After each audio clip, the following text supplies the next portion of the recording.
there is another point at the beginning of Elijah's introduction. Right before Elijah is introduced, we find out under the rule of King Ahab and Jezebel, incredibly wicked, incredibly wicked. There's something that takes place that sadly parallels very, very much so with what we see happening in the climate of the American church. And that is, there's a man by the name of Hiel Bethel who set out to rebuild Jericho. And the Bible says that when he did, it cost him his firstborn son and it cost him his lastborn son. Now, if you rewind and go back to Joshua chapter 6, I believe it is, Joshua prophesies and says, whoever goes to rebuild, let me paraphrase, what God has destroyed, if they go to rebuild it, it will cost them the next generation.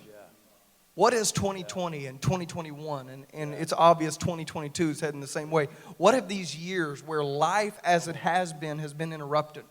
I know the devil's at work. I recognize our adversary is running rampant. But can I tell you, as much as the devil is on the move, God is even more so on the move.